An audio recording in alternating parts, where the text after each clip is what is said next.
las estructuras de concreto que se dan por el puerto, los muelles que están allá, están haciendo de eso, ¿no? Sí. Están ampliando.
Harto, ¿no?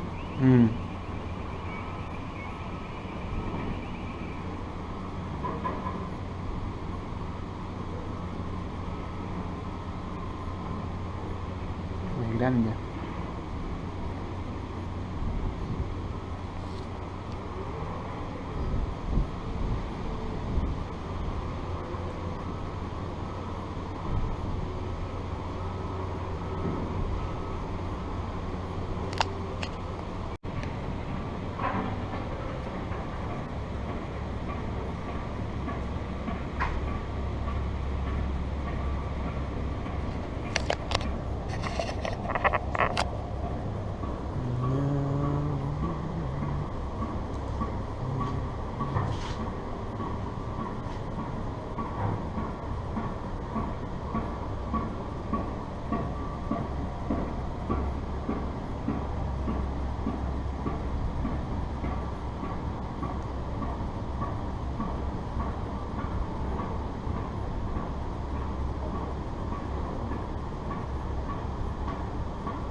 Ah, por ahí entramos nosotros.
Este sería el camino de regreso que haríamos si es que nos quedamos en Copenhague. Porque como que estamos saliendo hacia el puerto.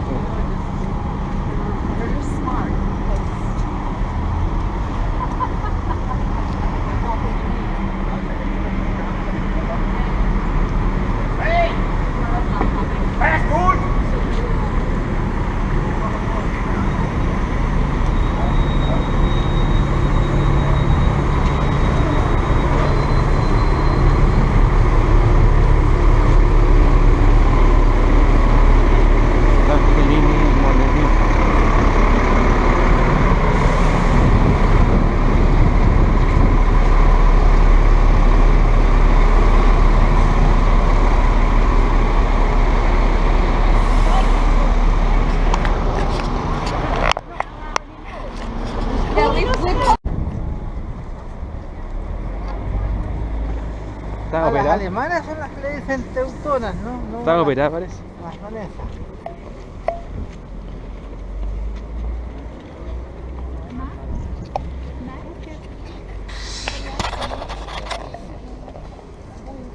Anybody else for a map? Does everybody have a map now?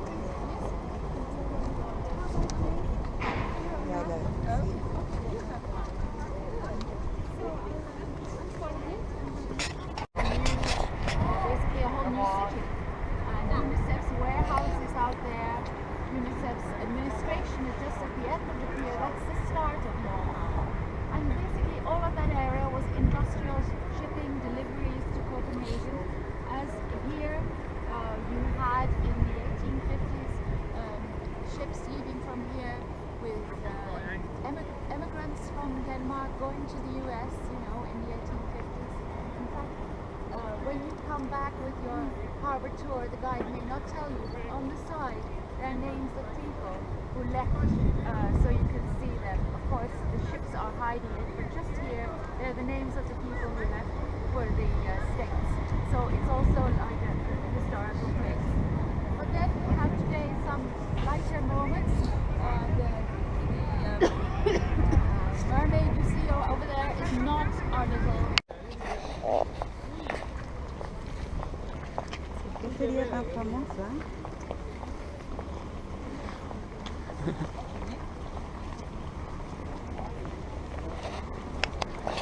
Y oso polar.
Yo tengo de esa.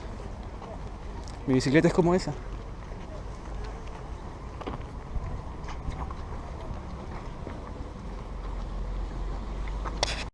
They could take them with buckets into the sailing boats or rowing boats and rowed back here to the city center, you know, the island we saw on the map, and there were the fish markets. And in those days everybody was Roman Catholic, so everybody used to eat fish.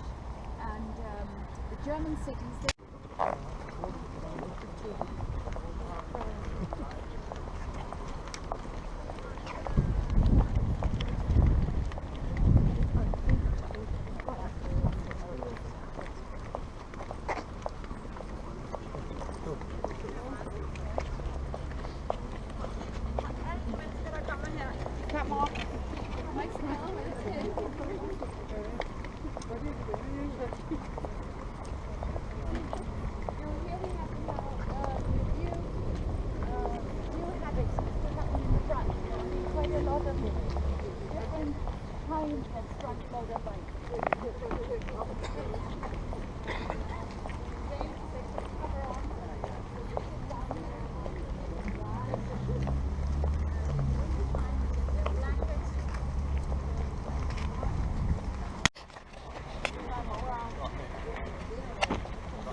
Buen día para apreciar mejor todo.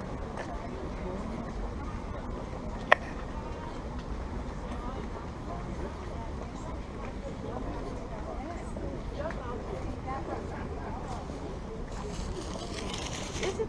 Okay, thank you. I'll take the microphone. Okay, I just want two fairy tales once. We seem to have two fairy tales at once because there's also we have like another. Okay, so Yeah, quick here. We're supposed to be back, I think.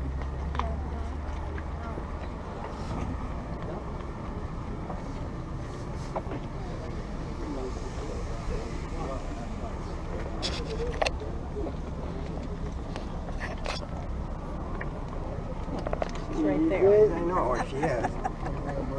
You see, she's right there. Where's the camera? Come on, go take pictures.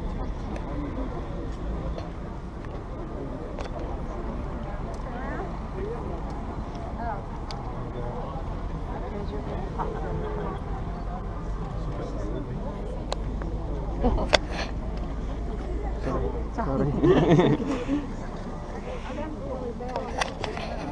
One of the old ones with all the, where you've got 24 pictures on.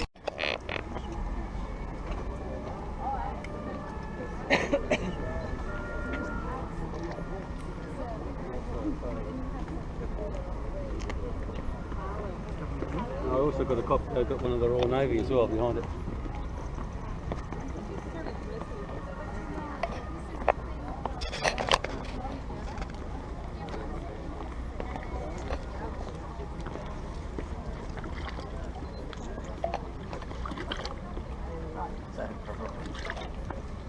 Así que te saquen una.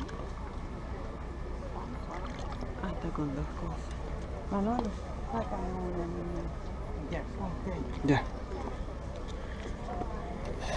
Yo tengo la mochila porque está ahí todo. Ahí está bien, Luli, ahí está bien.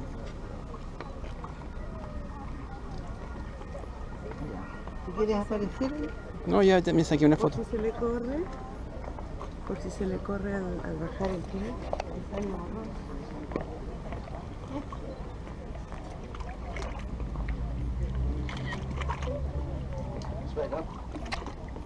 Gracias. Ya. Tan famoso con todo el mundo. Ya le corrí la foto, volvemos. Bueno, En la tarde. cuando haga You're safe. 2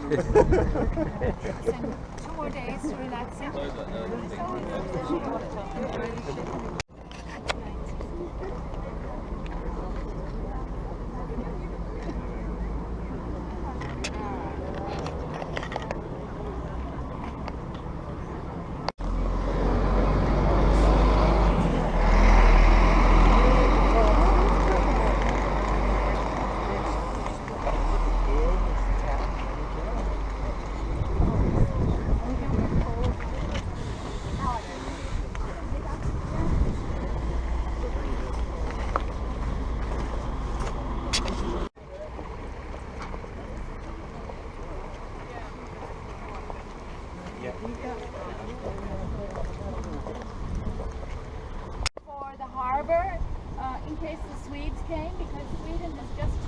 kilometers across the sound here, the southern part of Sweden. That part of Sweden used to belong to Denmark. You do have to go back to the early Middle Ages, but Denmark for hundreds of years after that, 300 years long, tried to get back the southern part of Sweden. Was that we had many three-masted ships in the harbour here, about 70 of them, because we had become, just like the Netherlands, quite a good trading nation. And they could sail supplies to France. So the British wanted us to hand over the ships, just like that.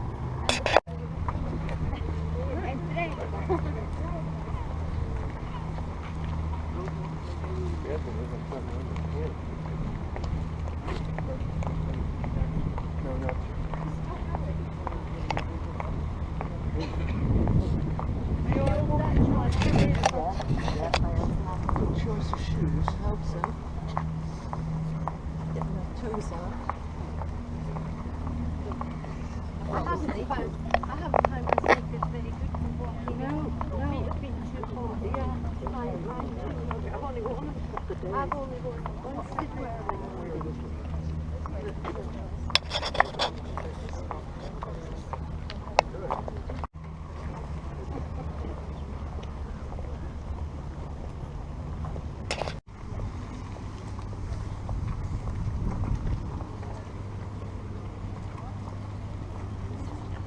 Quedan atrás.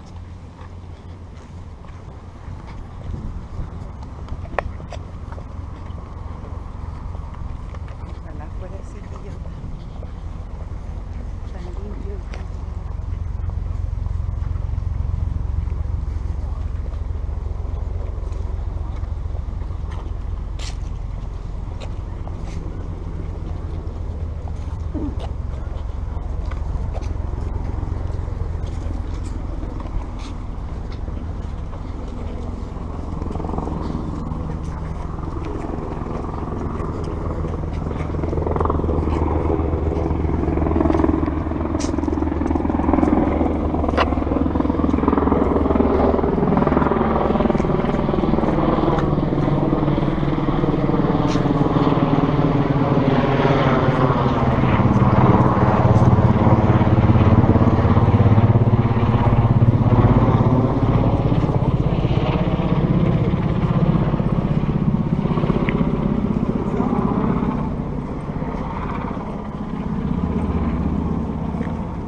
Nice.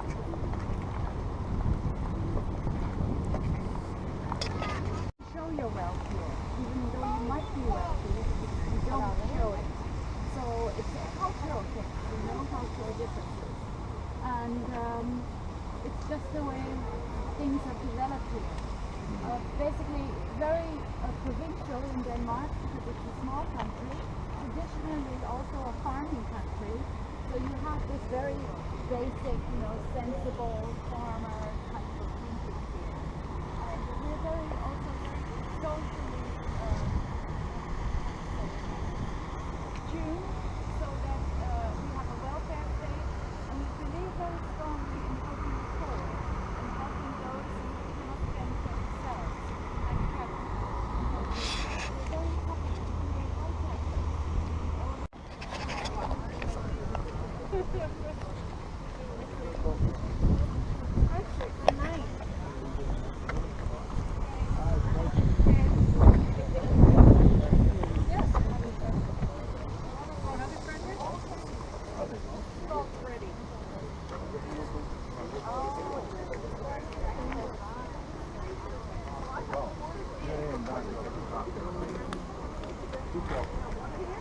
Yep. Done.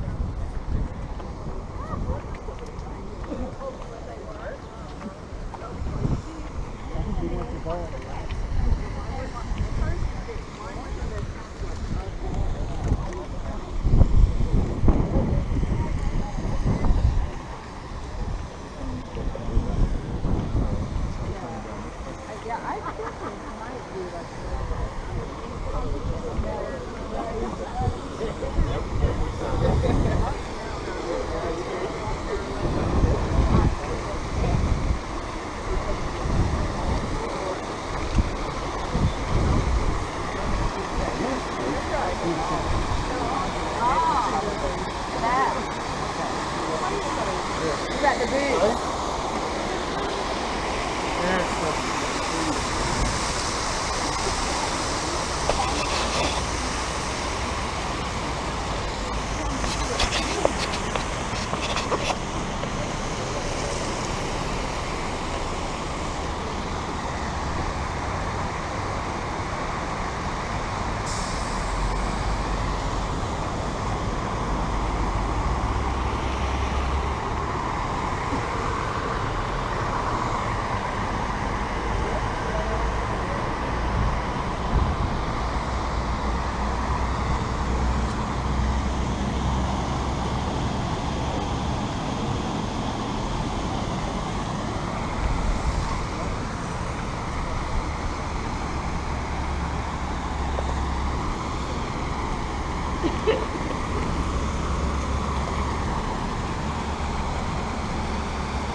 Parece que no se llevan muy bien los daneses con los suecos, porque han tenido guerra. Hay un pedazo de tierra que le pertenecía a Dinamarca y se lo quitaron los suecos.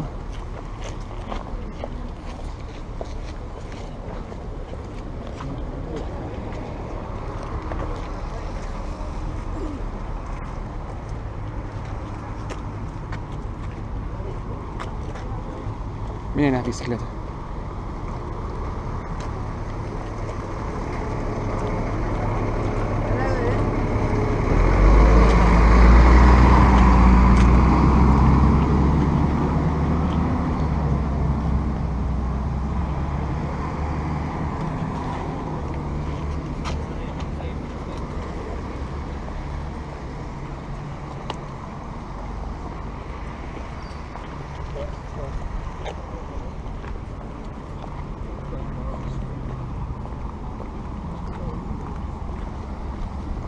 Hay lugares llenos de 2 cuadras completas, manzana, Ah, porque hay varios pisos más. el 40% de la población de Copenhague usa la bicicleta para ir a su trabajo.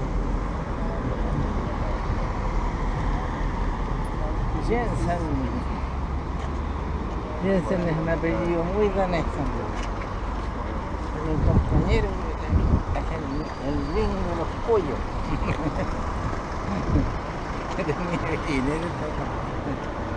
Ah.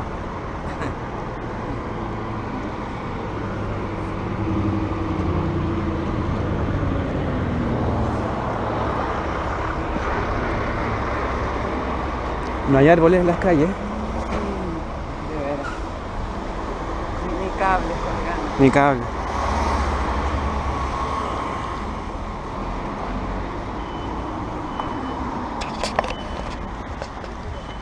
La señora dijo que ellos pagan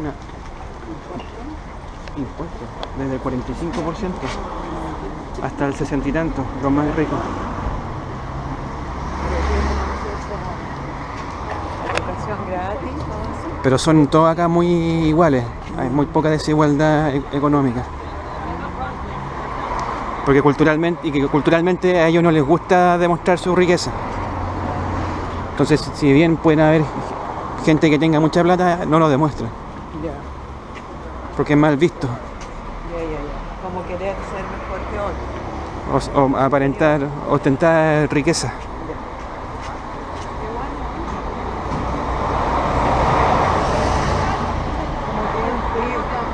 Como que vive tranquilo y deja vivir. Claro.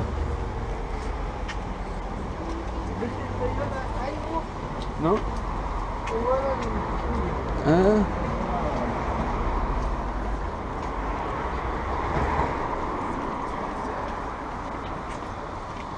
¿Viste que no hay árboles? No hay árboles en las calles. Ni cables, como dice la... Ni mojona. Ni mojón.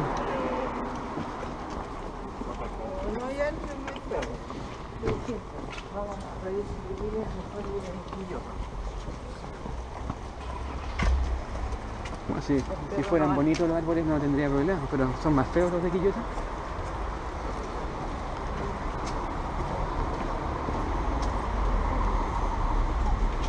Por lo menos las de las calles secundarias.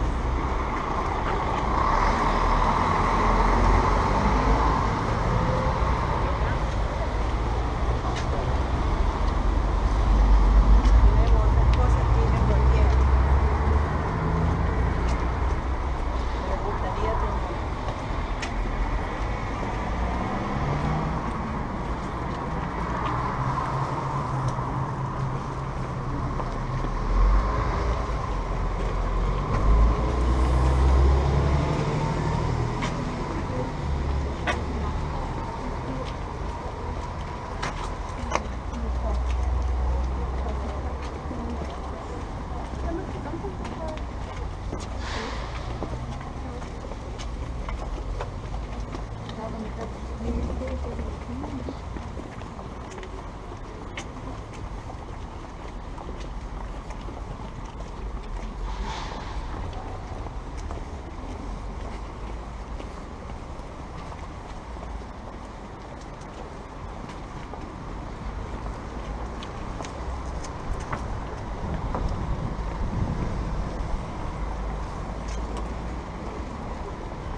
Este no lo hizo Peter de Green.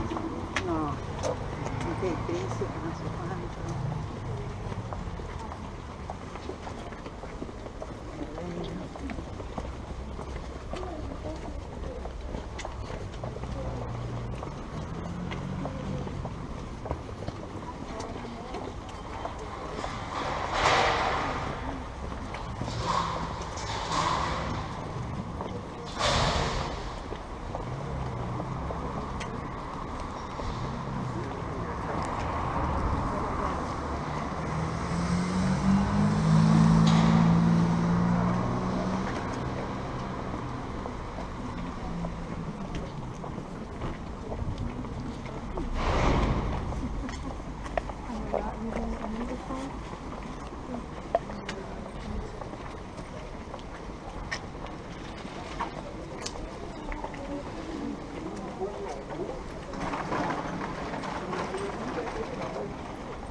Please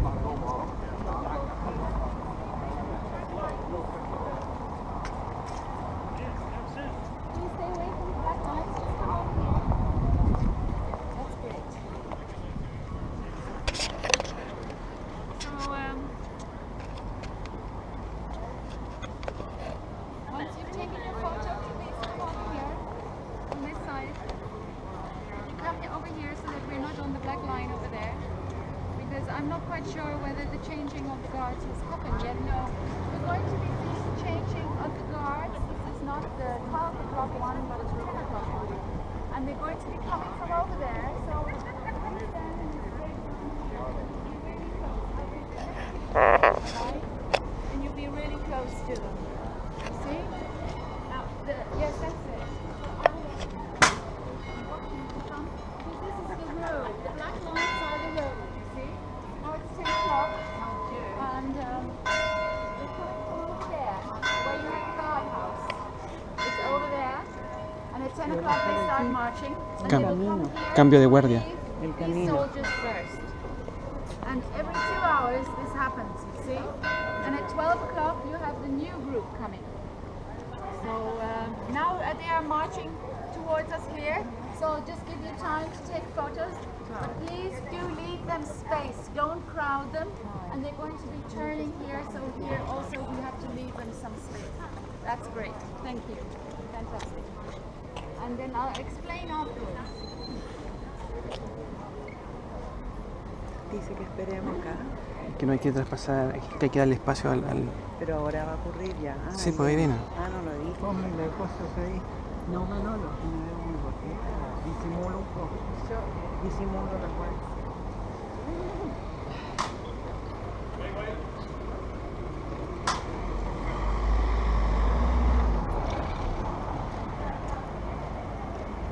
Cuidado, Manolo, mira.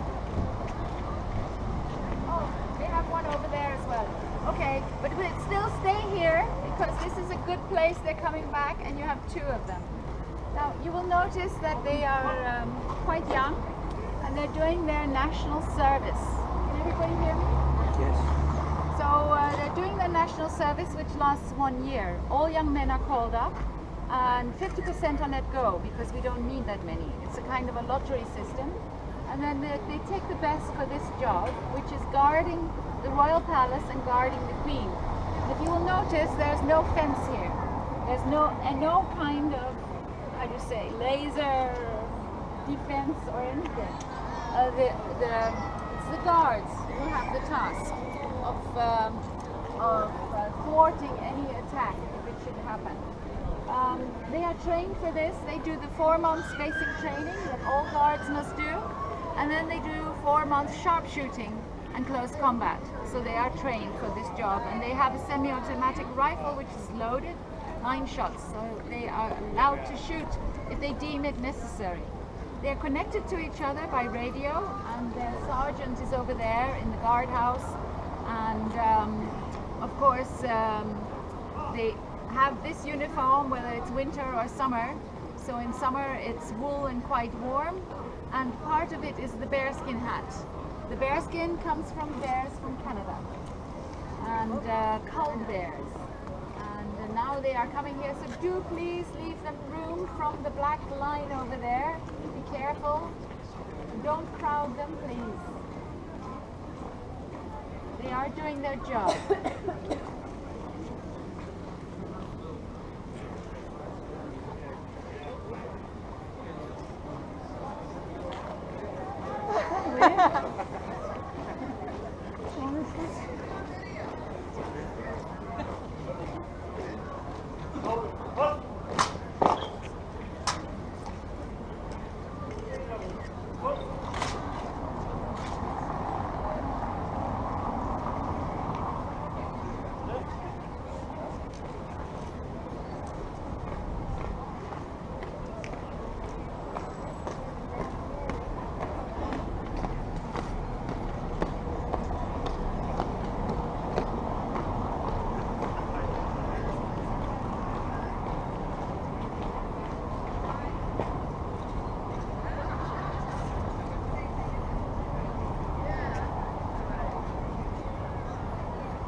out of the way, thank you.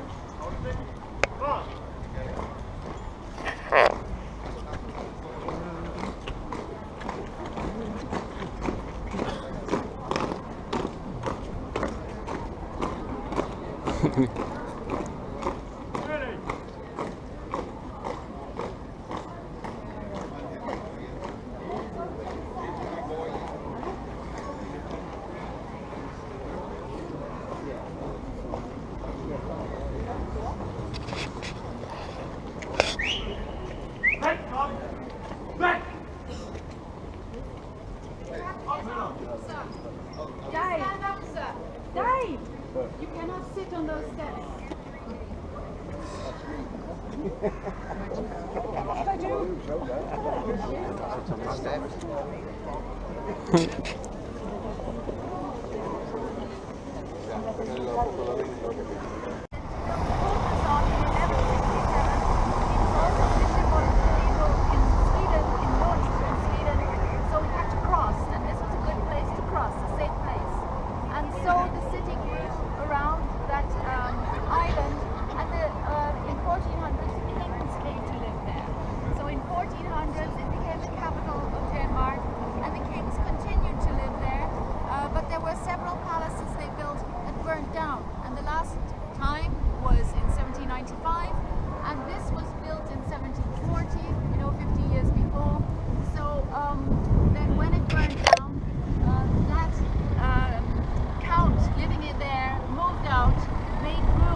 Over there you have the Crown Prince, he's at home, and the Crown Prince is Crown Prince Frederick, he's 43, he has 4 children, the oldest is Nicholas.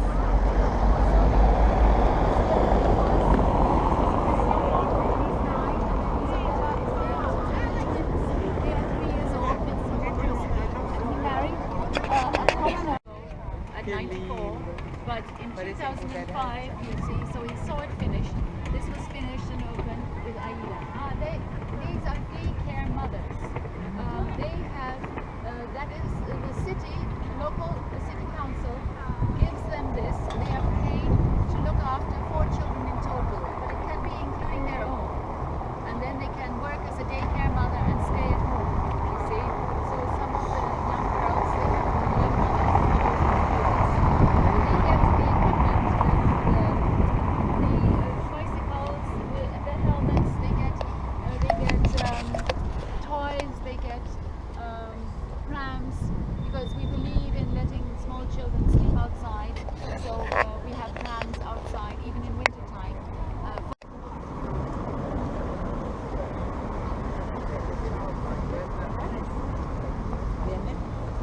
Sí.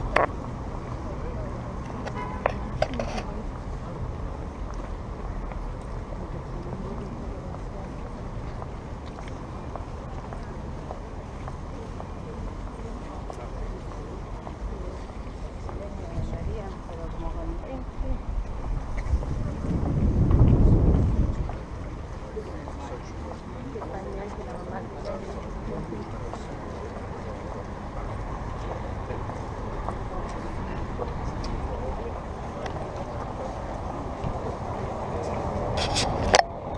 De la bandera de Lituania.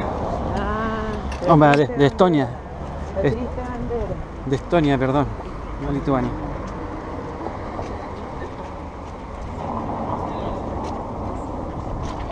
Sí, pues es como blanco-gris en realidad. ¿Eh? Claro. El cielo, la tierra y el mar, con la esperanza de que sea mejor. Sí.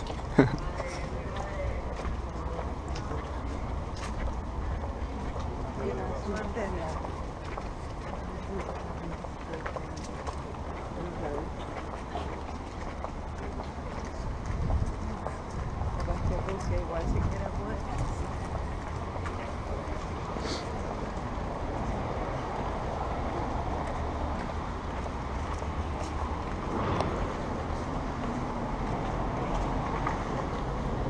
Se dijo que vivían felices, ¿o no? ¿Quién es? ¿Ellos? En ese. Es que antes que quisiera empezar a hablar de los impuestos.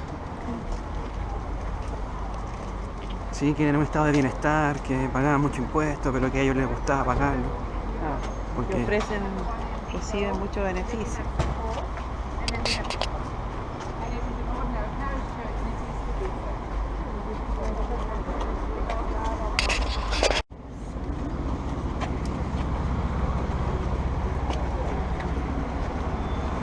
vamos lejos, tenemos que procurar.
mejor para el vapor.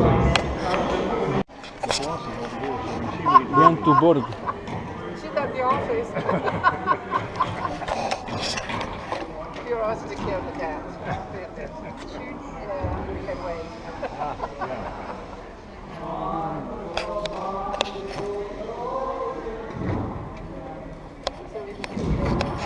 My son the other day. Si quieres te vayas a sentar, yo te aviso. ¿Te quieres sentar? ¿No?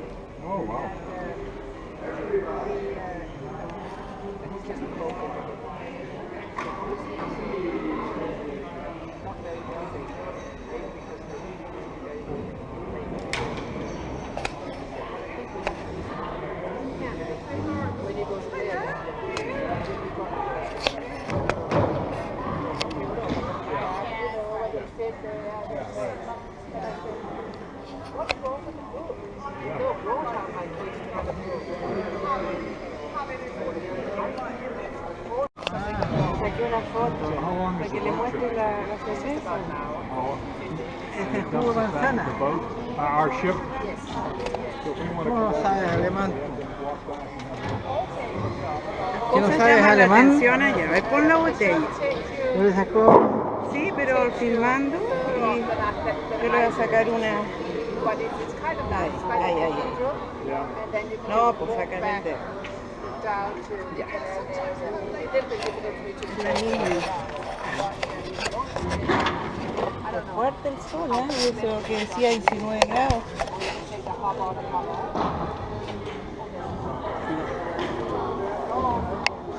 Very nice.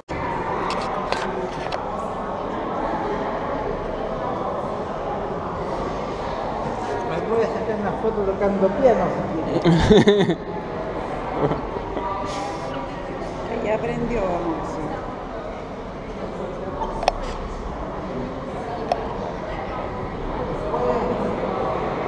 Puedes decir el nombre sentado piano.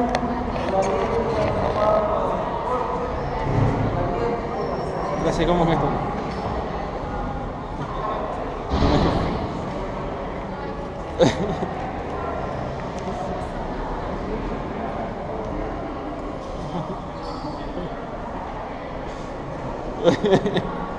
Y en vez de sentarme, me quedo parada, por Dios.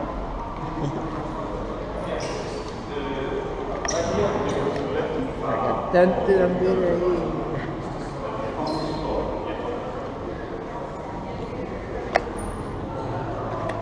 Sí, porque si hay que seguir caminando. ¿Sí? Me voy a sentar.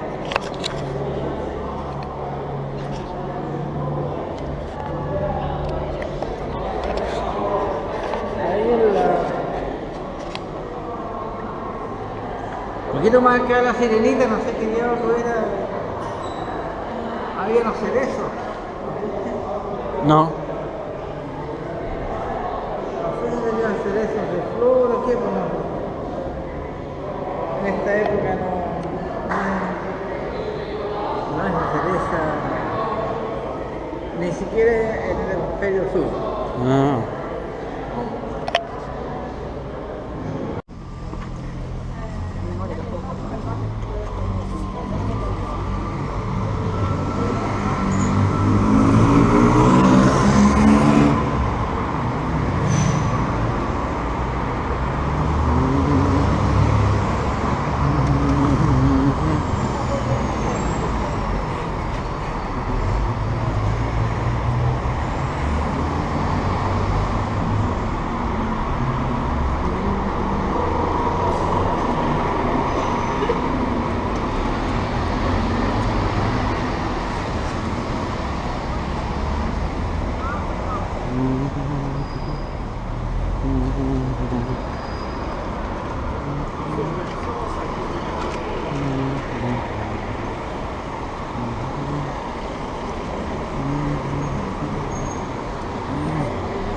Christian.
Ahora sí lo cancelé.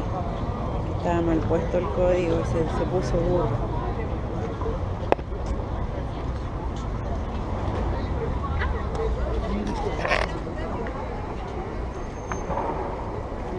Acá abordamos el bote, me imagino.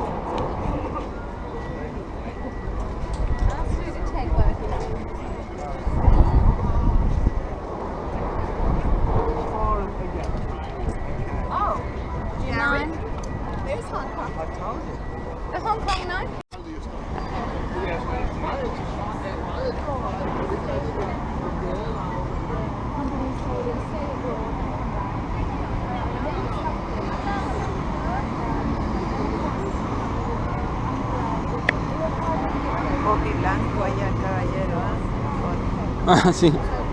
Para Pali.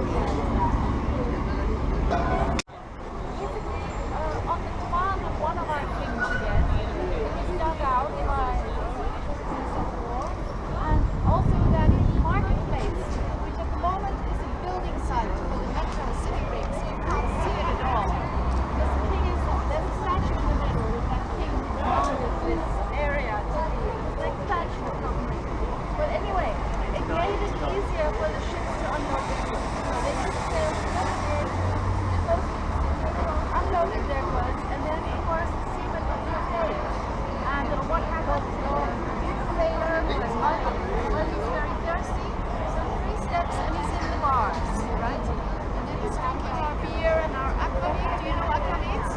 It's a Danish spirit, 40% like vodka, made from potatoes and flavored with herbs. So you have like 100 different kinds from all the areas of Denmark. We have our own aquavit. You have to drink it ice cold, like meaning freezer cold. It doesn't taste good. But if it's cold, you don't taste Es que allá comienza el pueblo antiguo también. Entonces nos lleva allá y no vamos a ir por la calle comercial principal, sino que por calles laterales. O sea, nada de bote todavía. No, nada de bote todavía. Muy corta, dice, para pasar.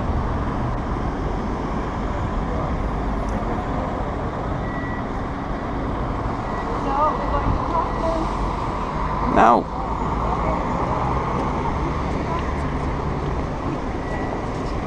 Hay que fijarse, ¿no? En la calle no está bueno.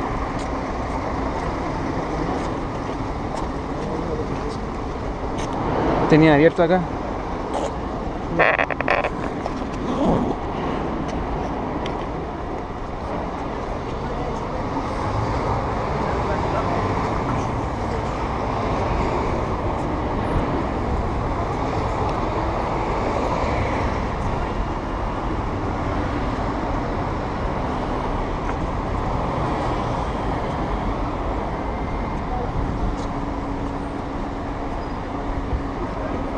Vamos cerca de unas calles comerciales donde puede haber mucha gente, entonces hay que tener cuidado con tus cosas. ¿Pueden robar? O sea, no dijo especialmente, pero que tuviésemos cuidado con nuestras pertenencias.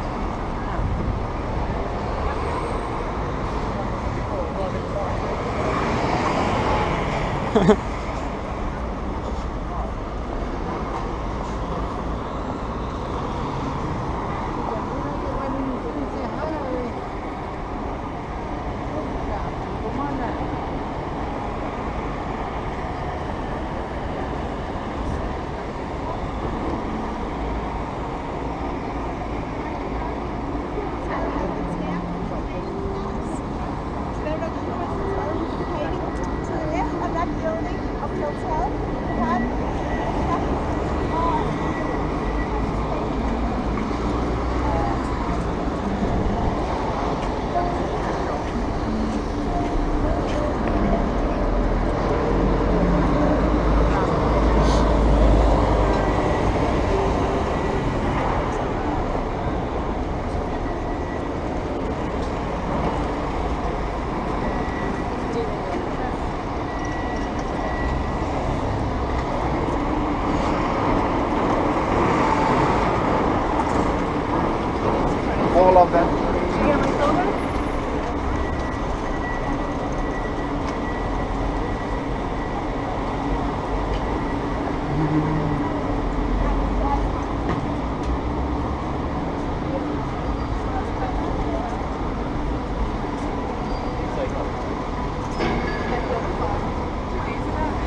Mira, primera muerte.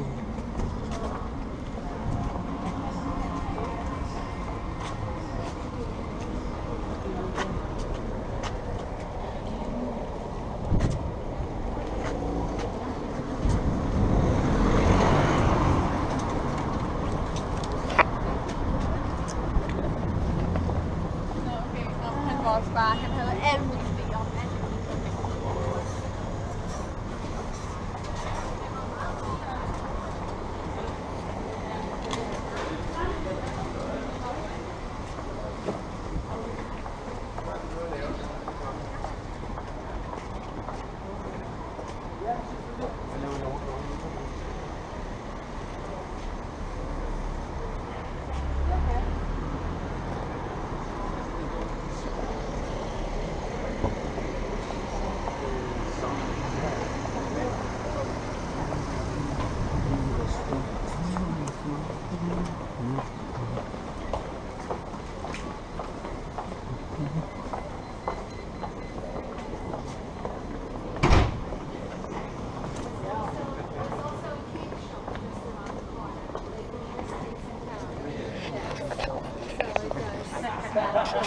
Yes.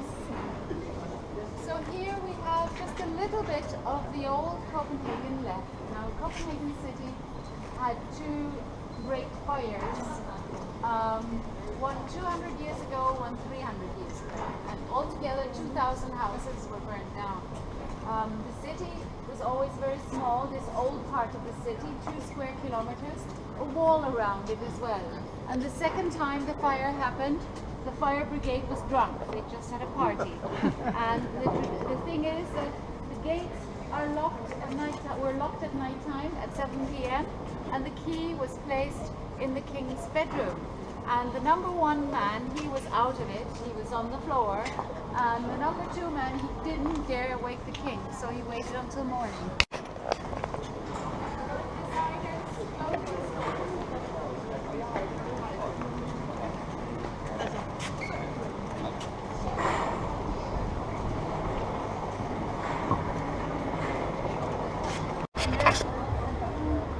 In case you're coming back to the south, this is the shopping street. So there is the square with the metro being built, right? So that is the corner over there, and the white is the Hotel Angleterre. And basically, if you keep on going down the street, 1.5 kilometers, you come to Town Hall and to the shuttle, that is Nyhavn over there, the colorful boats. The shuttle is 2/3 down here, and then you have to ask somebody for the St. Peter Church, but they will let you know when you get on the shuttle because you're going back to the ship, right? On this end.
Du har med livet.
So this is basically the heart of Copenhagen now. This is the shopping street quiet. I decided to stay on it because there are not that many people at the moment. So this is basically a crossing point here from the kind of horizontal quiet shopping street and then going up to the downtown of Copenhagen and the northern gate station. So if you want to see the round tower, I don't know if anybody have heard about the tower with the winding road going to the top, it's up that street. Otherwise you continue that way to Tivoli. And behind me now you see the tower of the Christiansborg Palace. And basically that's what I call the working house. Because the Amalienborg, which we saw already, that is the residence of the royal family. And then we have this palace here, which was finished in 1928 because also these houses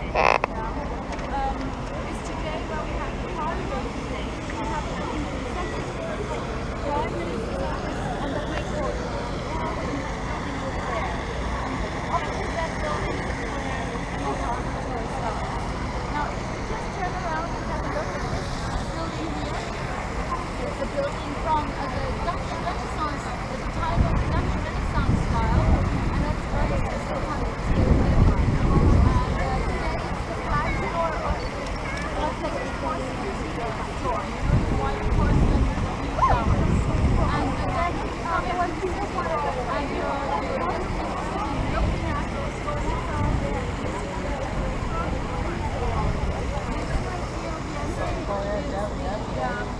The silversmith who made jewelry affordable to middle classes because he actually worked in silver of the turn of the century. He also made a cutlery for tableware. And then the service morning is just a little bit further. That is part of this building here on the corner on the right, which is called Kilum. That's a department store. And this boarding house is where they have modern Scandinavian design for the home. So there you will find the glass and all this.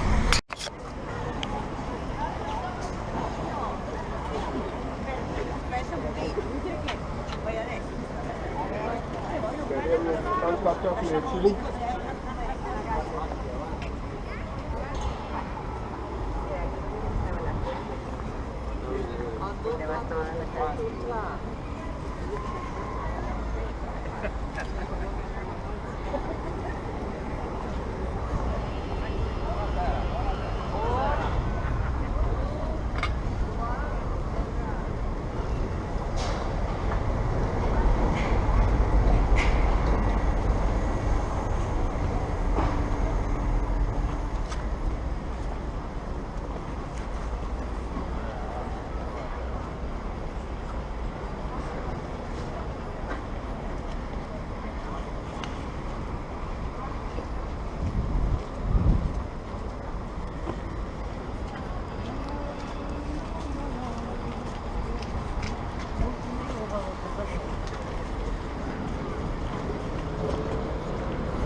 sto fare un po' di ah, ok, andiamo lì.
Almira con Gold Fugascal.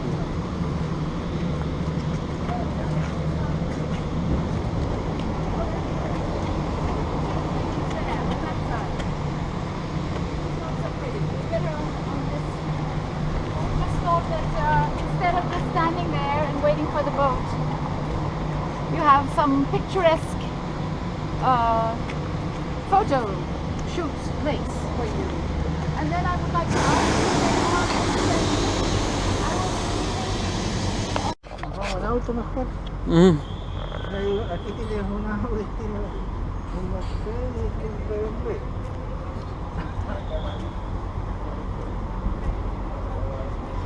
Y tienen como relojitos, ¿viste? Que tienen como relojitos.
Ladies and gentlemen, welcome on board. Welcome to Copenhagen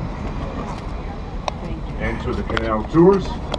We are taking you on a little trip through the canals and the harbor, and finally, with a bit of luck, we end up close to the ocean. On this tour, I have a Julia with me, and my name is Carsten. I'm the reckless driver on this boat. Yeah, so better fasten your seatbelt, or at least wish there was some.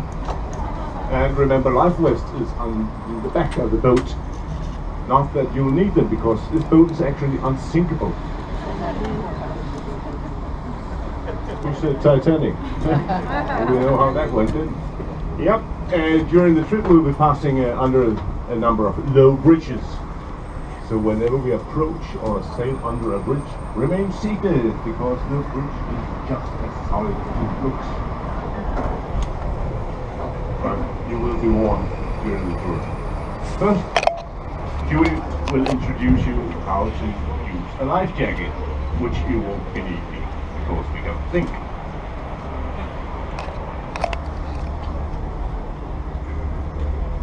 Yeah, you put them on by putting life vests over your head, and then you take the black belt and you close it around you, which I'm not going to do now because it's actually very hard to get up again. It's very safe, apparently. We have a light here on the front that you can light up. You don't really need to, since it's sunshine anyway, but in case it gets dark before we get there, and in case we fall overboard, then it's good to know. We also have a whistle that you can blow really loudly, and then people can hear where you are. But as I mentioned, probably not going to need them, but now you know. And as Carsten said, the life vests are down in the back of the boat, outside. We also have some in the front, inside, here on both sides. And we also have some more in front, where Carsten and I are sitting. So I'm going to leave the microphone to your guide, and enjoy the tour.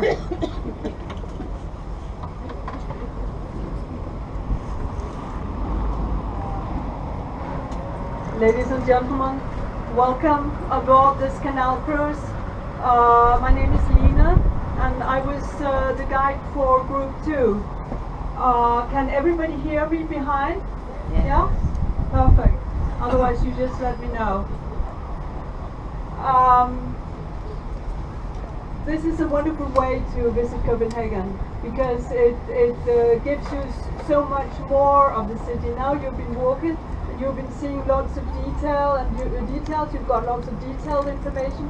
Now you'll get the big picture of the city of Copenhagen. The harbor is very important to the city of Copenhagen. It is very narrow. It extends itself to about 12 kilometers. And it's no longer a commercial harbor, it's no longer an industrial harbor. It's actually, if somebody's standing up, no, everybody's sitting down, it's okay. I was the only one risking to have an accident.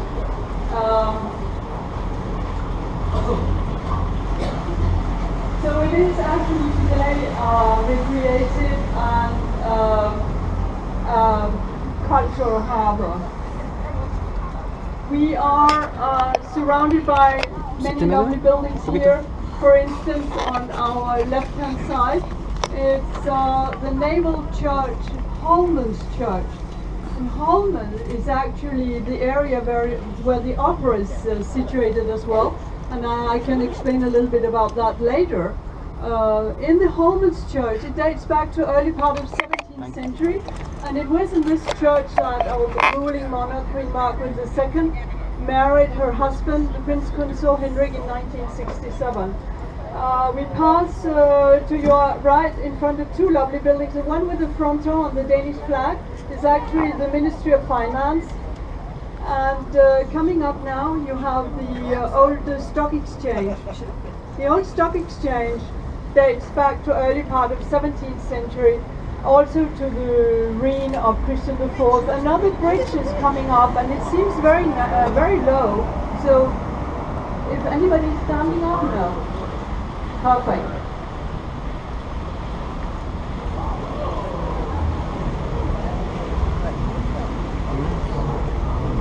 The old stock exchange is today the Chamber of Commerce, and It has a wonderful tower. It's in Dutch Renaissance style. Red bricks with copper-clad roof, and the tower is made of 4 entwined dragon tails. And above that tower, you actually have 3 crowns, symbolizing the Calvary Union. That was a union uniting Denmark, Norway, and Sweden for more than 150 years during the reign of Margaret I in the 14th, 15th, and 16th century. And I just explained about the National Bank of Denmark to my group, which you have to our left. It was another bridge is coming up. Yeah, you have to sit down. The National Bank was designed by our very famous architect of the 20th century, Arne Jacobsen. Arne Jacobsen is very famous, especially for the design of furniture. He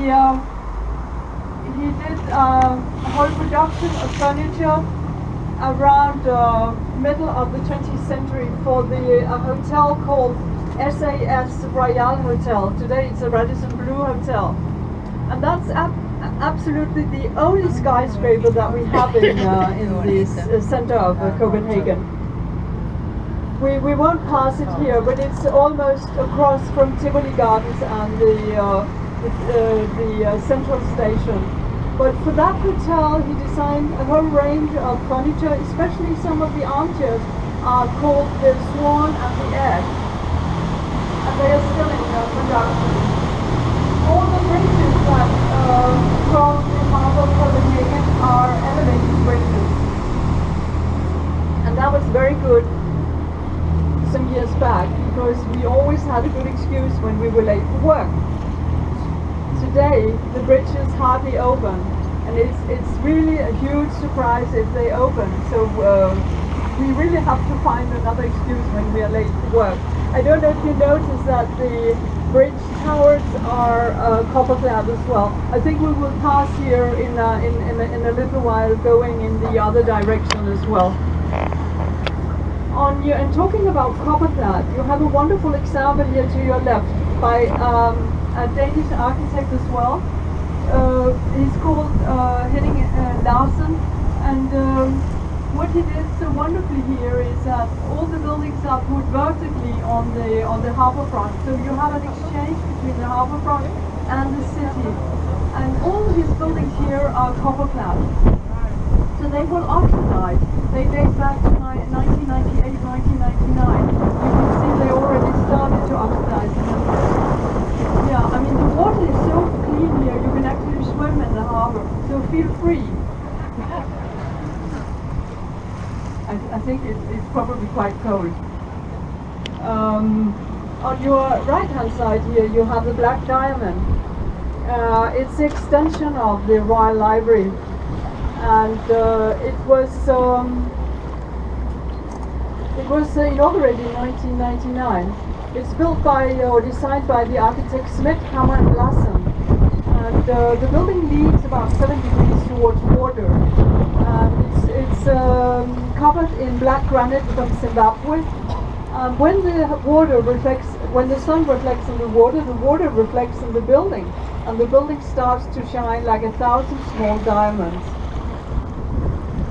In there you have the National Museum of Photography, you have concert halls, you have a nice restaurant called Søren Kjær, named after our famous philosopher Søren Kierkegaard, who was born in 1830. You also have a nice cafe, and you have a wonderful garden behind the garden of the Royal Library, which was actually the first harbour of the city of Copenhagen. And you have another bridge here to the left, and below the bridge you can see that there are swimming pools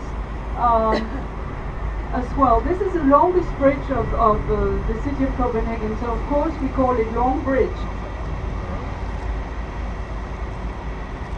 And ladies and gentlemen, there's another bridge coming up, and it's very low, so I think I will sit down.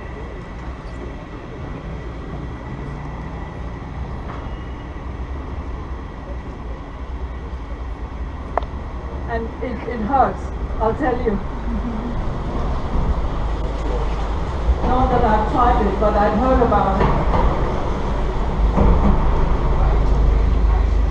So we are actually navigating around the castle islet. So on the map that I distributed just before to my group, you will actually on the front page see the castle islet. So we are navigating around the castle islet. It's also nicknamed the Island of Power because you have the three powers here on the island. The legislative, the executive and the judicial power, because the Supreme Court is situated on this island as well. And I mustn't forget to talk about this lovely building that we have almost passed in front of in red brick. It's called the Old Brew House, and it was built by Christian IV in 1608, not as a brew house but as fortification. So the walls are about 3 to 4 meters thick. We call it the brew house because later he was manufacturing and stocking beer in there, light beer, because the water, drinking water was so polluted here that you had to drink light beer. Suppose even light beer, suppose you got a little bit dizzy arriving at night. And here you have another light boat house which has been transformed into a living area. And on your right hand side as well you have the Ministry of Education and some very nice buildings surrounding this area. We will see part of the first Christiansborg Castle. I don't know if some of you have seen it, and we have to be careful again, another very low bridge, so I will sit down again.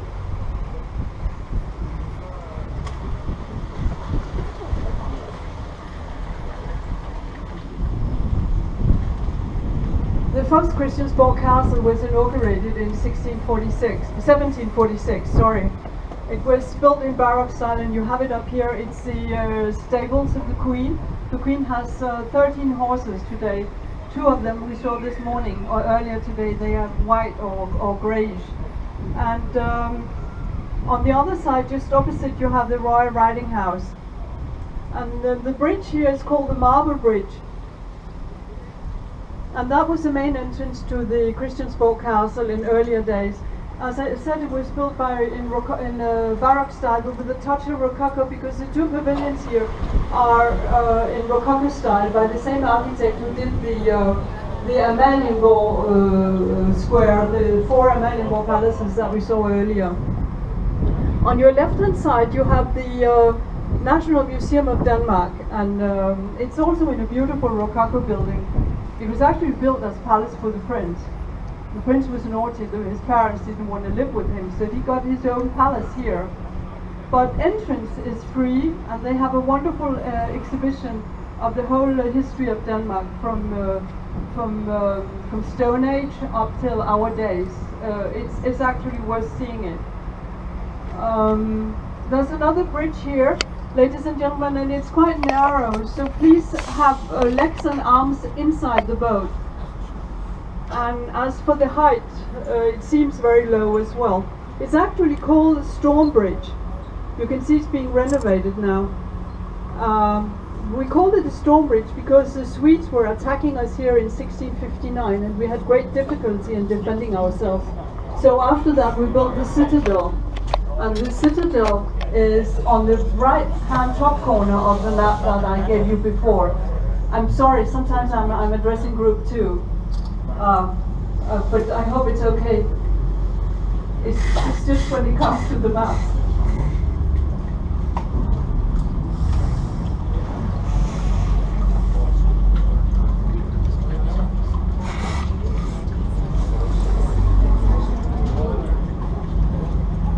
So no worry here, the captain is very clever, he will manage.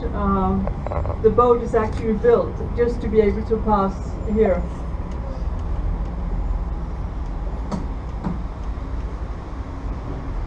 We will once, I think there's going to be some motor noise now, so maybe I should wait a few minutes.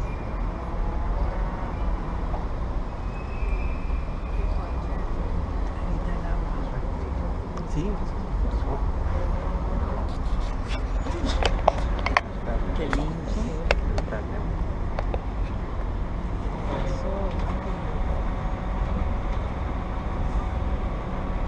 I can still continue. It's very little noise. If we headed down this street here, behind me, we would actually come to the Latin area of Copenhagen. There are two squares, Old Market Squares, New Square and Old Square, and you'll come to the pedestrian street Strøget as well.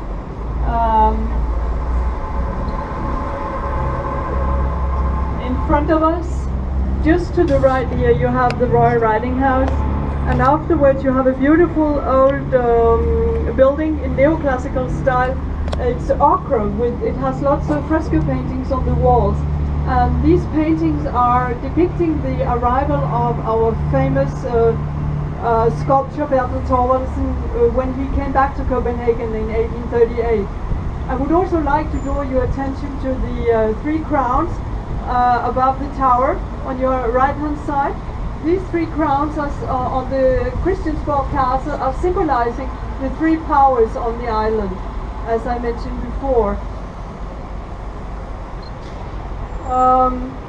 I talked about ministries before, and I will not omit to mention the Ministry of Culture, which we have here on our left-hand side in yellow brick. And I think I mentioned to Group 2 before that it was very courageous of the architect Gottlieb Winterspiel to build this building early part of 19th century, so colorful, because this wasn't seen of before. That was the period of the neoclassical style, and all buildings were more or less grey. So we are struggling with a lot of construction work in Copenhagen, and I think you've all noticed that. And here, at the old beach, where everything began in 1167, we're also going to have a metro station, sooner or later. They say 2018, but I'm sure it will most likely be 2019 or maybe even later. And I'm sure you all noticed Bishop Absalon before, sitting on the horse. You will have a chance to see him on your left-hand side here. But it will be after the bridge, I think, because we have to sit down now again.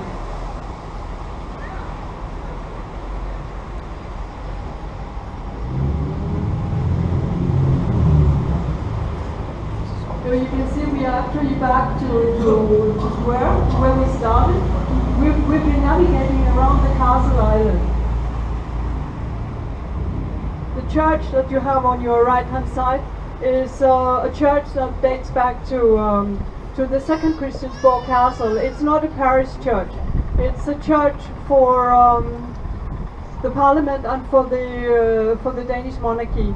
It's a church that is being used when the deceased monarch is being put on what we call castrum doloris, so that the Danes can come and pay their respect. I'm sorry because I don't know what you've been told by your guides, so I might repeat something, so I hope you can bear with me.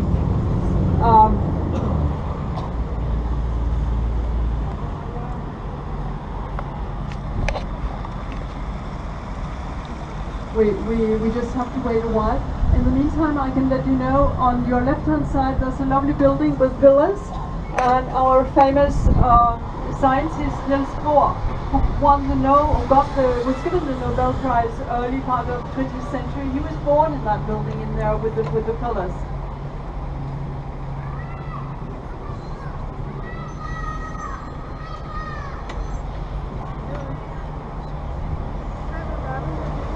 I don't know if you've been told anything about the Danish Parliament. It's okay, I will tell you. It's situated in the building to the left of the balcony. It has 179 members, 2 of which are from the Faroe Islands and 2 are from Greenland. These 2 countries are on the way to becoming independent, but when it comes to external affairs, Denmark is taking over.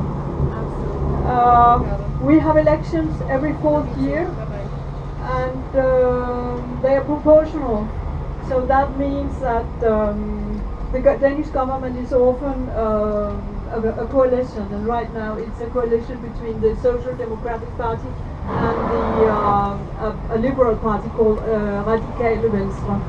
And we have our first woman prime minister. And I'm really proud to say that, because I'll tell you why. Women got the right to vote in 1919 in Denmark. That was very early. Oh, that's the bridge.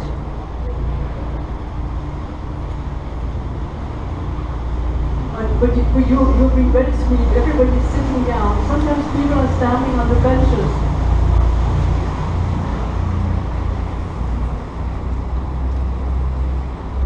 And Copenhagen is known as the city with the green roofs because of the many copper plant roofs. But sometimes we have to change the copper, and it'll stay brownish for a long time, like the dome on the church and the Christiansborg Castle as well.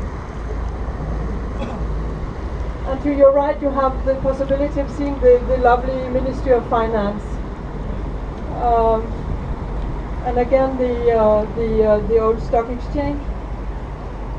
It was actually the first supermarket in Denmark. You could navigate almost all the way into the building and buy lots of different goods that came from countries far away. You can see I have a lot of respect.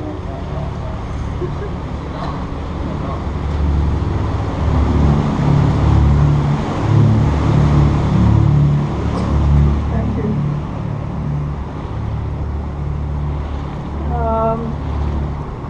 And again, the National Bank of Denmark on our left-hand side is actually very interesting to visit if you're interested in architecture. This is the main entrance here. The hall is like a 6-story building. It's really amazing. In front of us, to our right-hand side, we have the Ministry of Foreign Affairs. It's a rather dull building with no windows really in the gable, and we have another bridge coming up.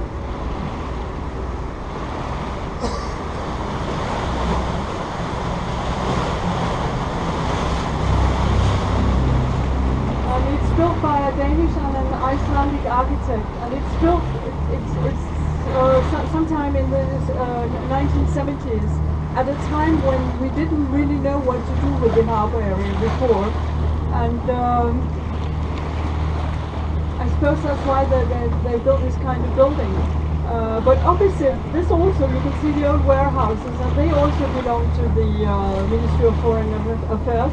Actually, this warehouse here is called Eichler's warehouse, the grey one. And you notice all the windows and the doors and everything on this side.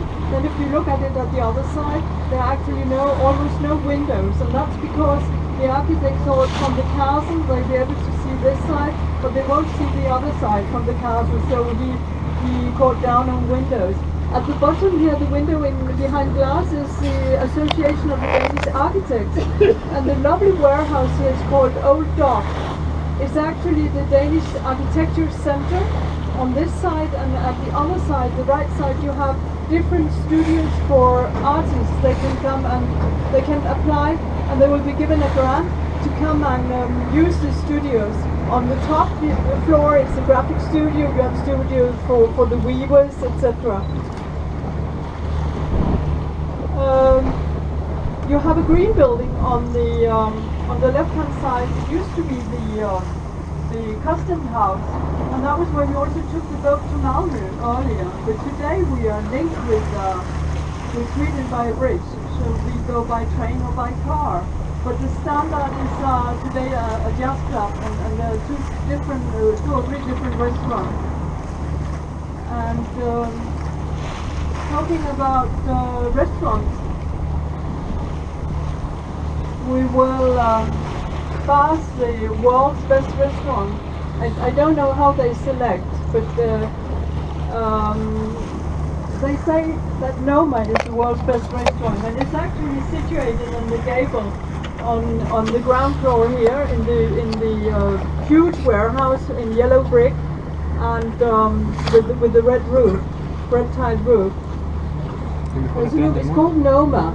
No. NOMA. NOMA stands for Nordic food. In Danish we say nordisk mad. Nordisk for Nordic and mad for food. There are lots of things to talk about here, but we will come back. So I will just take part of it now. The bridge is not worth talking about because the entrepreneur went bankrupt. So it's been standing like this for ages, and it's not even nice. It looks like a motorway, a highway in the very city center. It is only going to be used for pedestrians and bikers. So you have 2 lanes. And the lovely new theatre, I'll talk about that later. Because we're going to enter a charming area of Copenhagen, which is also due to the entrepreneurship of Christian Ford. Christian Ford was a very colorful king that we had. He was ruling Denmark, Norway, and a big part of Sweden from 1588 to 1648. And he was very good because he more than doubled the size of the city of Copenhagen during his reign. And it works very well today. In order to do that, you have to be visionary. And sometimes I could really wish, but that's me personally, that the municipality of Copenhagen, they have the same qualities as King Christian IV had. Anyway, when you are gifted with so much water in the city, it's amazing. You should take very good care of it and watch your steps. Christians, we are now in the harbor of the canal of Christian, or as we say in Danish, Christianshavn. Christianshavn goes back to 1618. Christian IV wished to have more trade into the city, but he also wished to reinforce the fortification. It was a very muddy area, and people didn't want to come and build their warehouses here. So the king had to had to do something. So he got this wonderful idea that he would offer people 12 years of tax exemption, and that made them come out here and build.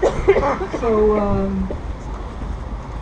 this is how we got Christians Harbour, and you can see lots of people are actually living here. It looks very charming in there. You have houseboats here, and you're also just people being on holiday. Christianshavn was never hit by any fires, so you actually, like with you have buildings dating back to early part of 17th century. There are some interesting buildings coming up, especially one that you can actually see from here, and that's our Saviour's Church Tower. It has a winding staircase of 400 steps to climb all the way up to the top and touch the Golden Globe with the Christ and the flag that symbolizes Christianity up north. But you also have 400 steps coming down, and you mustn't be afraid of heights. And I talk of experience. So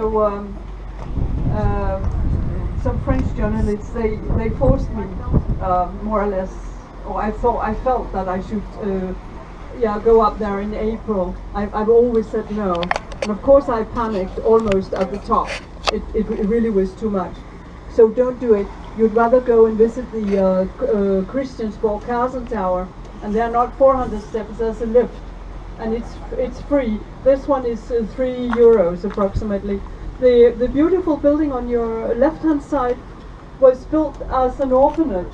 Later it became a naval hospital, and today it's a naval museum.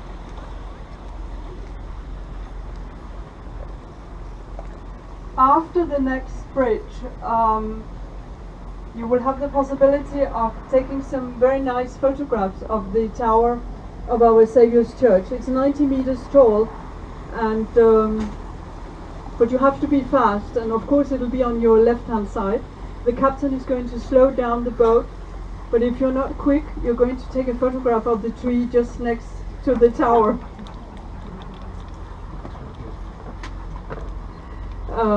And there's something else, you also have to sit down when we are navigating under the bridge, so there are lots of things to remember. But just after the bridge you jump up and you take a photograph of the tower. The church dates back to end of the 17th century and the tower to the early part of 18th century.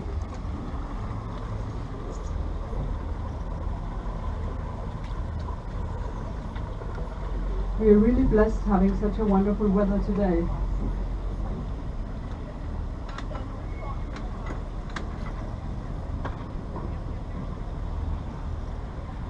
And after the bridge, I'll make a little pause. I won't speak for a few minutes because we're going to pass lots of condominiums that are quite expensive, and people don't like to listen to microphones every 15-20 minutes. So the bridge is coming now, and just after the bridge, you can take the photograph to the left.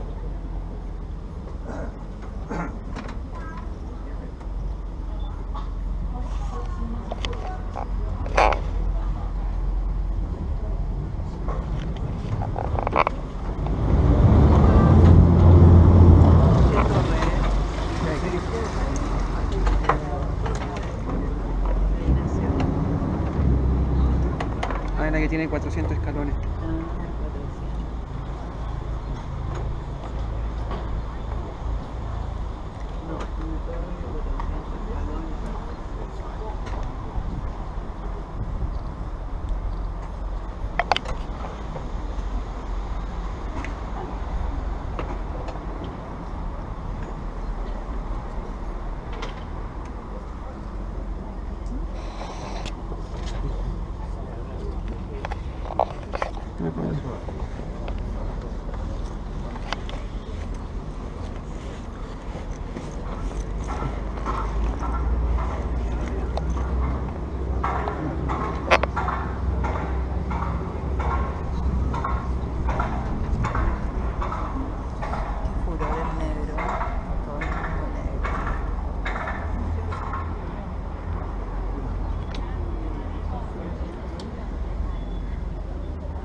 Ladies and gentlemen, there's another bridge. It's very low, and after this bridge here, I'm going to just make a short course. I won't say anything for about 2-3 minutes.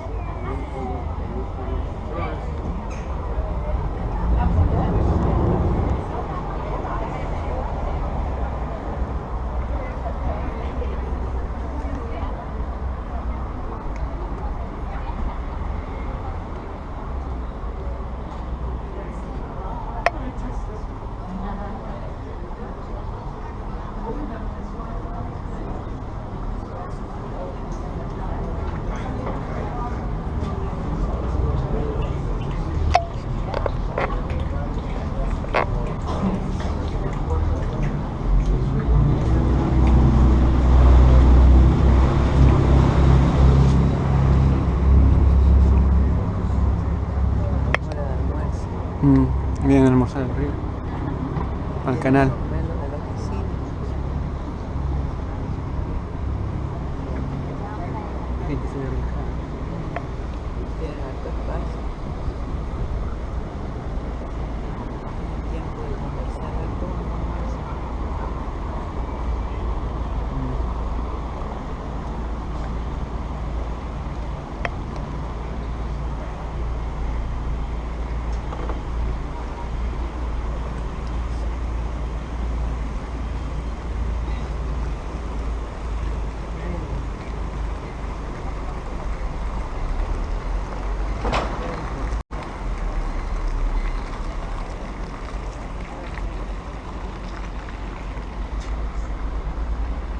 That's the latest network.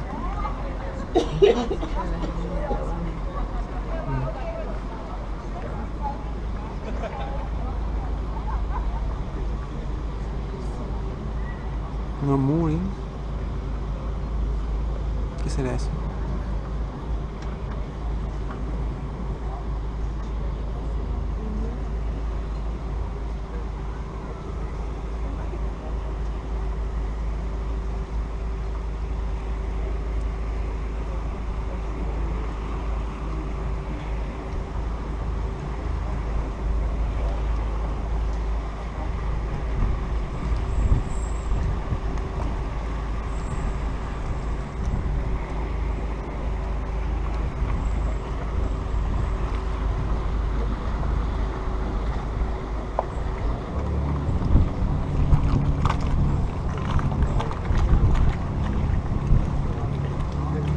Mira como el edificio negro, Diamante negro.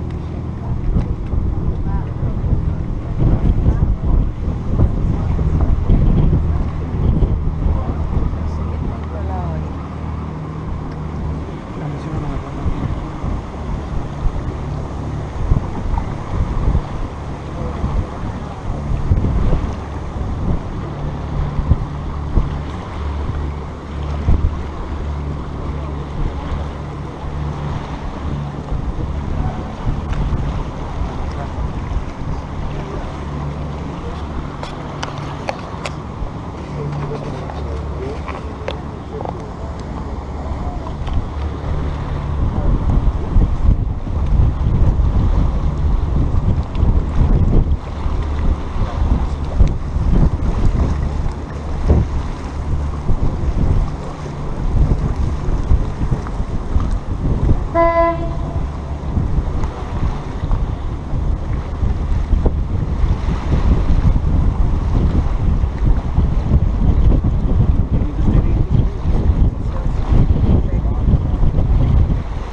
Ladies and gentlemen, if you would like to have a wonderful image of the black diamond, it's really nice. It's really now, because it's shining like 1,000 small diamonds.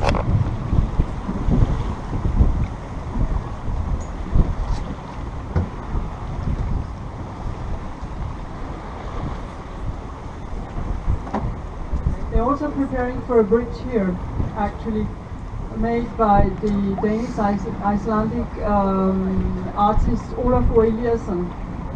But it's also taking its time.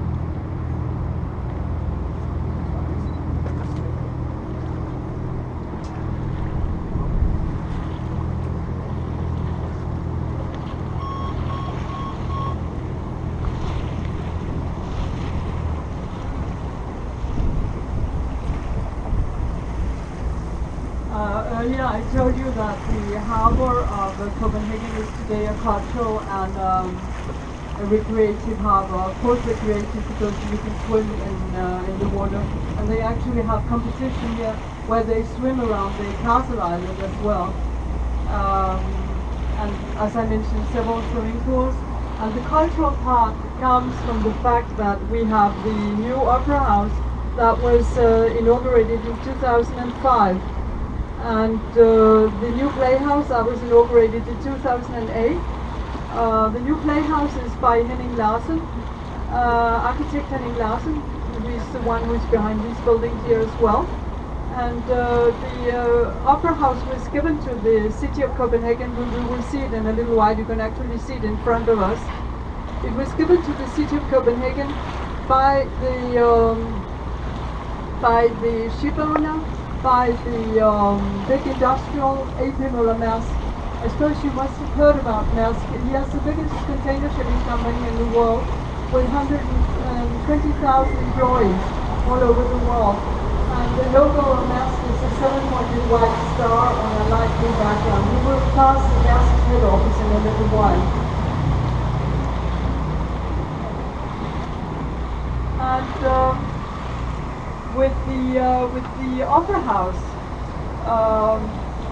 It's actually built in the historical axis of the Marble Church and the Amalienborg Palace Square that we saw earlier today.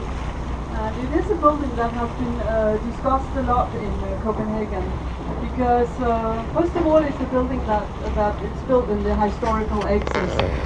It's very huge and it takes up the view from the Amalienborg Palace Square. So when you stand close to the Caspian statue and you look toward the waterfront, you can't see the buildings behind. And all the buildings behind the Opera House actually belong to the Royal Danish Navy. It was their head office until they moved out to Copenhagen some 27 years ago. They're situated south of Copenhagen and on the peninsula of Jutland. They emptied a lot of buildings then, and we had a very clever cultural minister who decided that all our cultural institutions should be moved out into the empty buildings. So the area behind the opera is called Holmen, like the naval church I showed you before. It's also called Holmen. A hall, H-O-L-M in Danish, means an island. And Holmen, where the Royal Danish Navy had their headquarters for a long time, consists of 5 artificial islands. And that's why we gave it the name Holmen. So Holmen today is a cultural center because the National Film School, the National Film School, the National Theatre School, the architects do their studies out there, the School of Design. The School of Design and the architects belong to the Academy of Fine Arts as well.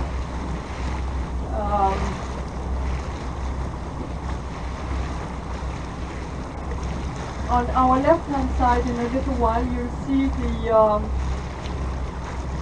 Canal of Nyhavn. The Canal of Nyhavn was the canal that we walked along just before. I think everybody has been into the canal of walking along the Canal of Nyhavn. So with the colorful houses and the white house, the narrow house just over here, where you only have 3 windows in a row. That was where Hans Christian Andersen lived for 19 years. We won't enter the Canal of Nyhavn because it's not possible to navigate in there. But we will have a wonderful view of our new playhouse, which was inaugurated in 2008. And it's by architects Lene Tranberg and Bøje Lundgaard. They also made a project for the bridge here. There were 10 projects, but the municipality of Copenhagen chose this one. Anyway, that's another story. As you can see, the playhouse is built of almost black bricks, very dark grey, brownish bricks, and made especially for the playhouse. And the stage tower is copper clad, and will of course oxidize with time. You have a wonderful terrace made of smoked oak all the way along the playhouse. So that's really a nice place to sit and have a coffee or whatever and enjoy the waterfront. Just next to the playhouse you have lots of cranes, but that will soon be finished. It won't take so many years as the metro. They're building an underground parking lot for 500 cars and it should be finished next spring. It's going to be very interesting because the pier will descend straight into the water. You can actually see it. It's sloping, and it ends right into the harbour. And it is salt water here. I had the question just before, and it is salt water. On your left-hand side, also in a little while, you'll be able to see the 4 identical Rococo palaces that we saw on our walking tour just before. And you'll have the dome of the Marble Church, and on our right-hand side you'll see the Opera House by Henning Larsen. And this is a building that will never patronize. It will always stay like that, unfortunately. Henning Larsen is very well known for his wonderful architecture and does a lot uses a lot of transparency with glass in many of his buildings. He's been building all over the world. But for this particular building, I must say I don't think it's the rest of his work. And the reason why is that Maersk, the donator, he interfered with the drawings of the architect. So the architect in some way had his hands tied, and he had to do what the Maersk wanted. So all the aluminium bars on the facade have been added by Maersk.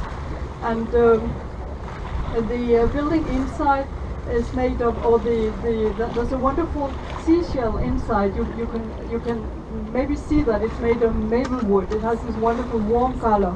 But that's all you can see. It was supposed to be illuminated by night. But anyway, we have it as it is now, and the artists are happy.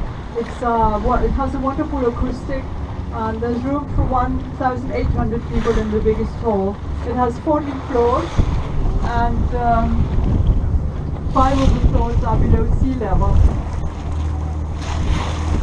You can see some of the cranes here on your right hand side. We kept them for to symbolize that there used to be an old shipyard here.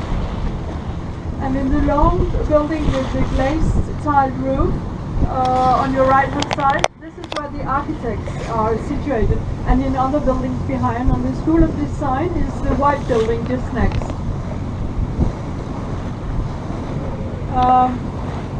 Coming up on your left-hand side are 3 old warehouses dating back to the latter part of the 18th century. The 2 of them have been transformed into condominium, and the third one in red brick is housing the molded sculptures that belong to the National Gallery. Sorry.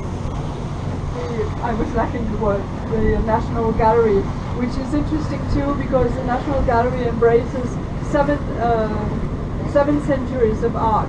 You actually have here to the left Michelangelo, David by Michelangelo, and that was a gift from the brewer Carl Jacobsen, the one with the Little Mermaid as well.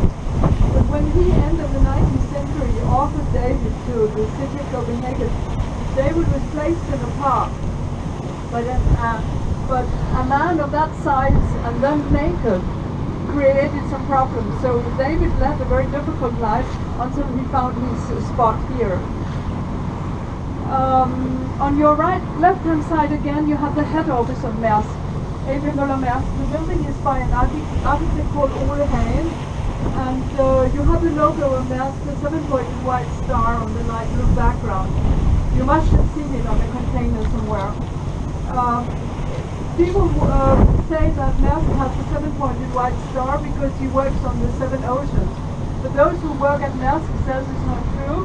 They say that the true story is that when you work at Maersk, you're forced to work 7 days a week. But you can be sure when you have got your formation, you've been trained at Maersk, you know how to be on time. The 2 pavilions here belong to the royal family. This is where the Queen descends to get into the chaloupe. You might have the chaloops here, and we are actually passing the royal yacht here.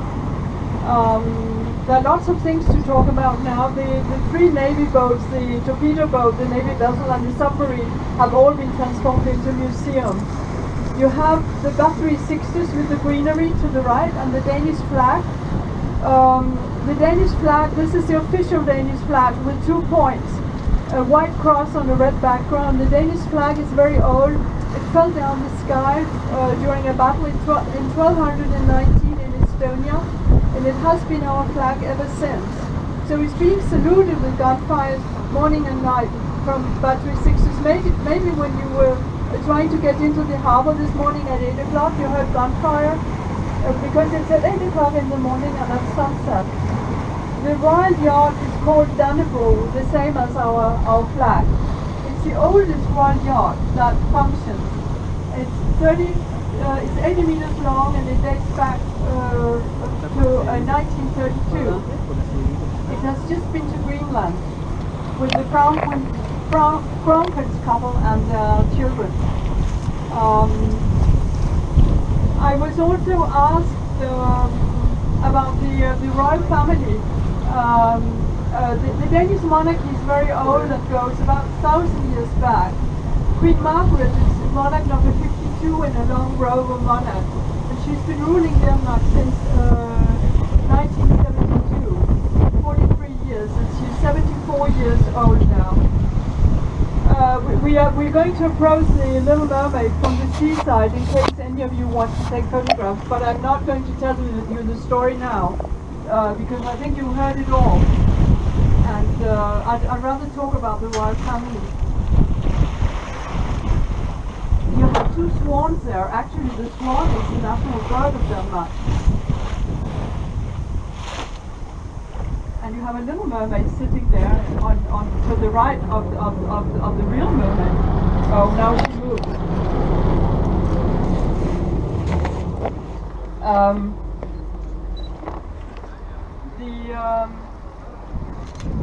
The Danish monarchy is constitutional and hereditary since 1849, and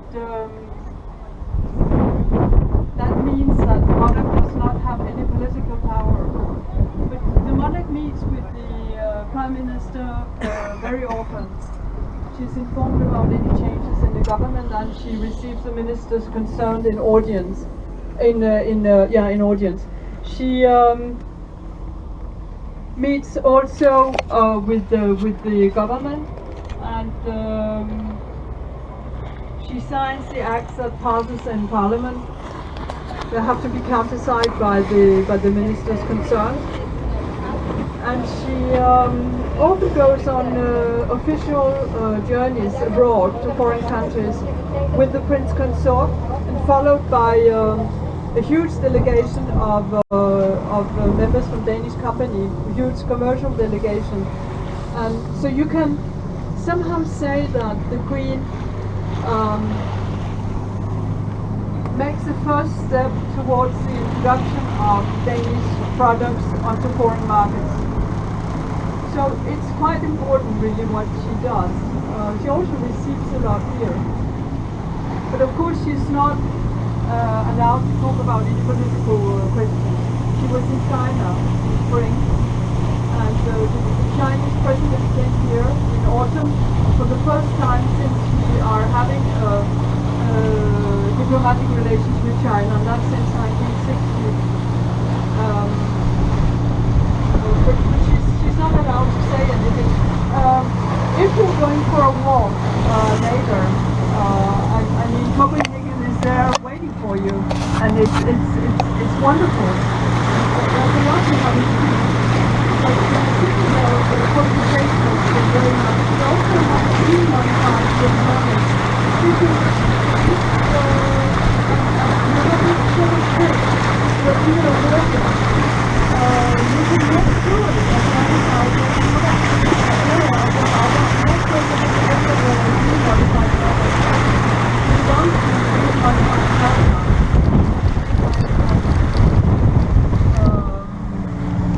The word is lacking.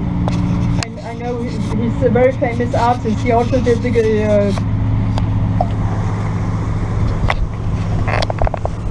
I'm sorry. I mention this name so often. Right now it's John Normal. John Normal. He's also been drawing the 17 gobelands that is hanging in the big banqueting hall at the Christian Castle. We are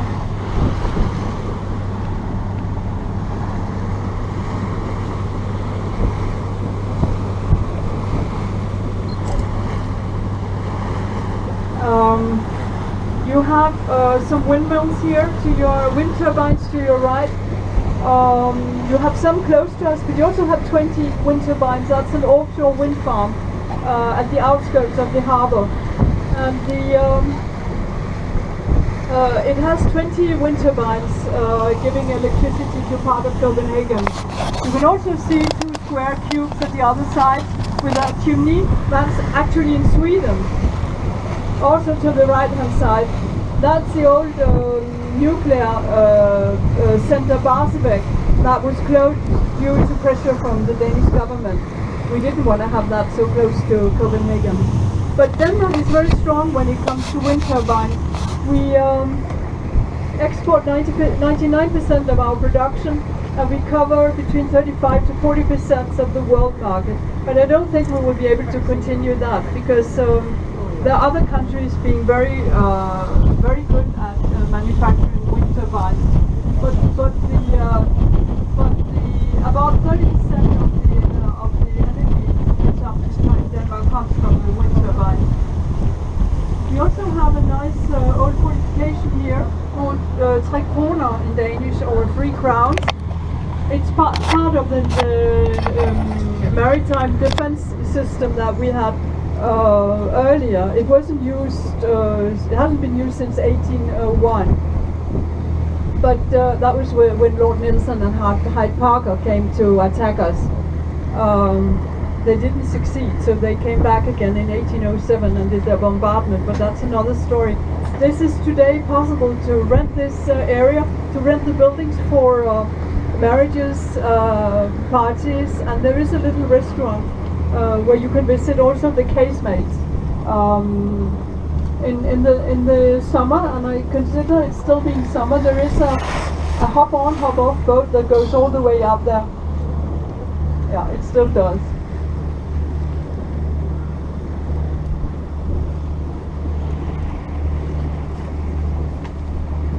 And if you look out, you have a cruise ship out there. This is a new cruise pier, actually, built outside the entrance to the harbor area. Copenhagen is well situated because we are at the entrance to the Baltic Sea, so you have to pass Copenhagen really, and that was how we were able to control the narrow corridor water between Denmark and Sweden for more than 450 years. It was only due to pressure from an American captain in 1857 that we stopped it. Yeah, that it stopped. Anyway, ladies and gentlemen, I enjoyed showing you my native city. It has been a pleasure also taking you on this canal boat cruise. I hope you will continue where I left, and that you will go back to Copenhagen. Anyway, I wish you a very good afternoon and a wonderful tour onwards. Thank you very much for your attention.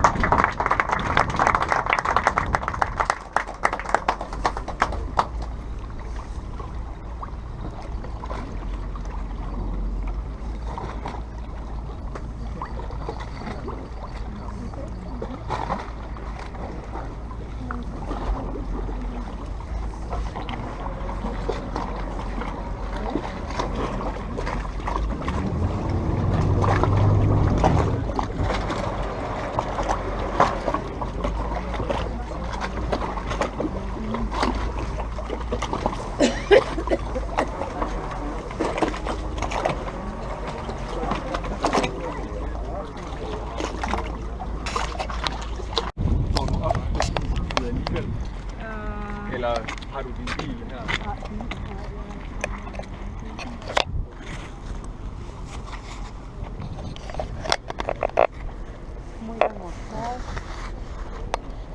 Vamos a almorzar y ahí vemos.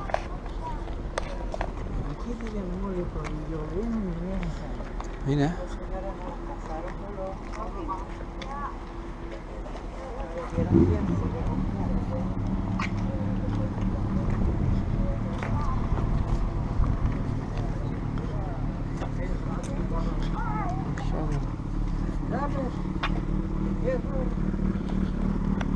Damer. Mujer,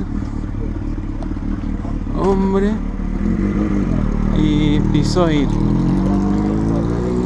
No sé a qué sea.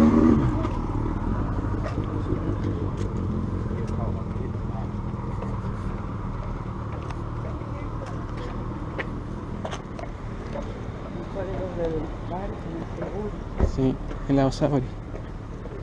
O sea, Breller.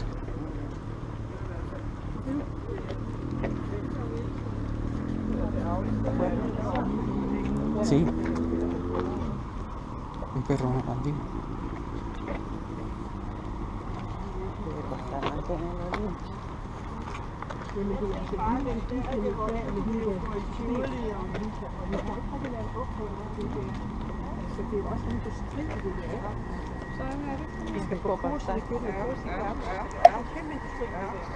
Mira, un ladrillo, el edificio como un ladrillo, un auto Tesla eléctrico.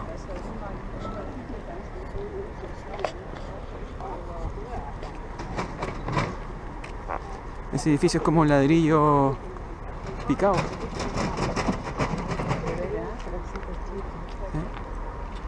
Que mantenga su construcción original. Muera todo el edificio.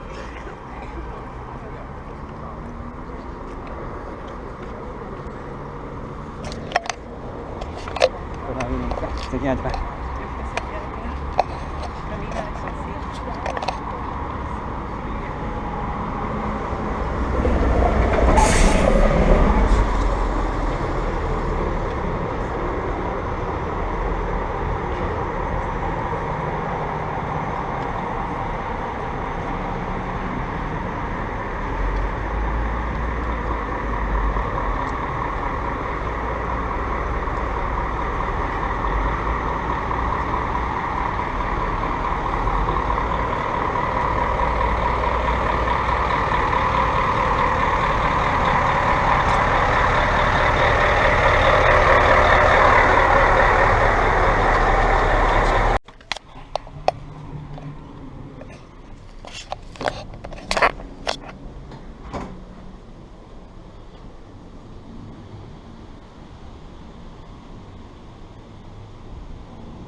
Eso de allá es Suecia. Mira, y eso de allá es Suecia. Increíble, ¿eh? La cerquita. Esos edificios cuadrados con punta, Sí, eso es Suecia. Qué lindo frente a Suecia. Es gordito el camino. Esas son las defensas de la ciudad. Algo del almirante Nelson. Sí. Qué interesante. Qué bonito el color del océano. Océano.